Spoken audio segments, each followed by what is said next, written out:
इस क्वेश्चन बोला गया कि किस केस में इंट्रॉपी का चेंज नेगेटिव होने वाला है। तो ध्यान देंगे, इंट्रॉपी किसी को सिग्निफाई करता है। तो जब भी हम बात करते हैं इंट्रॉपी का, तो इंट्रॉपी का मतलब क्या होता है? फ्रीडम। इसका मतलब होता है मोशन। इसका मतलब होता है एनर्जी।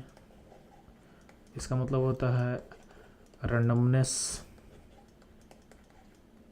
इसका मतलब होता है डिसऑर्डर। इसका मतलब होता है नंबर ऑफ पार्टिकल का प्रोपोर्शन होगा। तो जब भी ये सारी चीज़ बढ़ेंगी तो हम बोलते हैं एंट्रोपी बढ़ रहा है। अब ध्यान देंगे, जो पहला ऑप्शन है इसमें क्या है, आपका H एटम कंबाइन करके H2 मॉलिक्यूल फॉर्म कर रहा है। तो इस प्रोसेस में क्या हो रहा है कि HH कंबाइन करेगा और H2 मॉलिक्यूल फॉर्म करेगा। तो लेफ्ट में कितना पार्टिकल है? 2 पार्टिकल है। और राइट में कितना पार्टिकल बना? 1 पार्टिकल।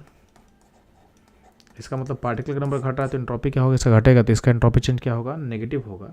यानी पहला ऑप्शन में ही आपका एंट्रोपी चेंज नेगेटिव आ रहा है, यानी हमारा करेक्ट आंसर क्या होगा? ऑप्शन ए होगा। ठीक है, बाकी एक बार क्रॉस चेक करने के लिए हम लोग बी सी डी को भी चेक कर लेते हैं। तो बी में क्या बोला है, क्या है कि आपका वाटर का इवेपोरेशन हो रहा है। तो वाटर का इवेपोरेशन में होता है क्या है कि वाटर का जो लिक्विड स्टेट है उस पर कहाँ जा रहा है? वाटर के गैसेस स्टेट में। तो यानी फेज चेंज हो रहा है। तो आपको पता है कि फेज चेंज में क्या होगा, अगर लिक्विड से वेपर में जाएगा तो क्या होगा? मोशन बढ़ेगा और एनर्जी का भी इंक्रीज होता है। तो इस केस में क्या होगा? एंट्रोपी चेंज क्या होगा? पॉजिटिव हो जाएगा। एंट्रोपी इंक्रीज करा मतलब एंट्रोपी का चेंज क्या होगा? पॉजिटिव होगा।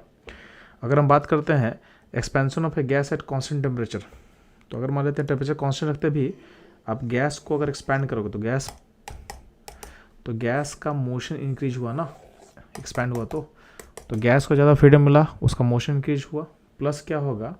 प्लस उसका डिसऑर्डर और रैंडमनेस क्या होगा? इंक्रीज किया। इसलिए इस प्रोसेस में एंट्रोपी चेंज क्या होगा? पॉजिटिव होगा। ठीक है, तो गैस का एक्सपेंशन में भी क्या है, आपका एंट्रोपी चेंज क्या होगा? पॉजिटिव होगा, क्योंकि एंट्रोपी क्या हो रहा है? इसमें इंक्रीज हो रहा है। ठीक, हम बात करते हैं ऑप्शन डी में। इसमें क्या है? Submission of solid to gas. तो सॉलिड टू गैस में अगर हम बात करते हैं तो आपका अगर कोई चीज़ सॉलिड स्टेट में उसको गैस में भेजोगे तो अल्टीमेटली क्या होगा? उसका मोशन एनर्जी क्या होगा? इंक्रीज करेगा। तो यहाँ भी एंट्रोपी इंक्रीज करेगा, तो एंट्रोपी का चेंज क्या होगा? ये होगा पॉजिटिव। तो अल्टीमेटली इस सारे ऑप्शन में से एंट्रोपी चेंज नेगेटिव बस कहाँ है? आपके पहले ऑप्शन में, यानी ऑप्शन ए क्या होगा इस क्वेश्चन का करेक्ट आंसर होगा, जो कि हम लोग पहले ही बता चुके थे। तो ये था इस क्वेश्चन का एनालिसिस। मूव करते हैं हम लोग नेक्स्ट क्वेश्चन में।